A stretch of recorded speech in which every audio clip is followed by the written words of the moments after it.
This analysis stems from a larger study called PRESTO, or Pregnancy Study Online. And PRESTO is a preconception cohort study that follows a group of individuals across North America who are planning a pregnancy. And therefore, we can learn more about their behaviors and how it relates to pregnancy and pregnancy outcomes.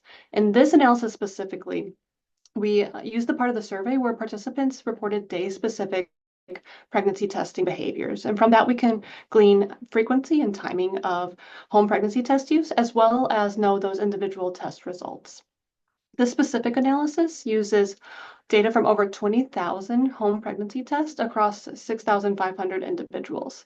One of our initial goals of this study was to just simply characterize how individuals who are planning a pregnancy test for pregnancy at home. We observed a wide variety of behaviors. Behaviors spanned from individuals testing every single day in the window that we looked at, and compared to individuals who just tested a single time on the day of their expected period.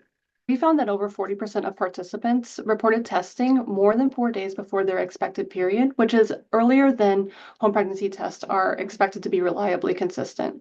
The sensitivity of home pregnancy tests increases with each day after fertilization, and therefore very early testing increases the risk of having a negative test, even when a pregnancy is present. As you may expect, among the participants who did conceive, those who tested very early were more likely to have a negative test before they actually had that positive test that confirmed a pregnancy than individuals who waited. Specifically in this analysis, those who tested more than 4 days before their expected period were over 5 times more likely to have those initial false negative tests. Something else that was interesting that we observed was that participants who tested very early were more than 3 times more likely to have an initial positive test that then was followed by a negative test later, which likely represents detections of very early losses that might have otherwise gone unrecognized.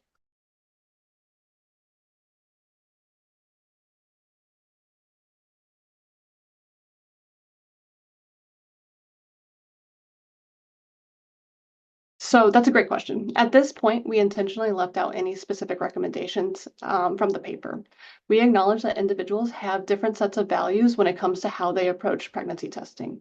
For some individuals, detecting a pregnancy even 1 day earlier is worth having a handful of negative tests. And for others, waiting until they will have a reliable positive test may spare them the emotional roller coaster of having a false negative. Therefore, our hope is that this analysis simply sheds light on how women are testing at home and some of the benefits and drawbacks of certain behaviors that they might not be considering when they make that decision about how to test.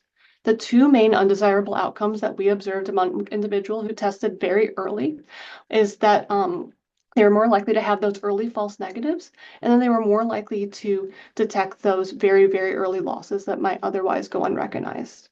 Much of marketing for pregnancy tests emphasize the benefits of earlier and earlier detection, and therefore individuals might not be factoring in the potential downsides when making their decisions about when and how to test.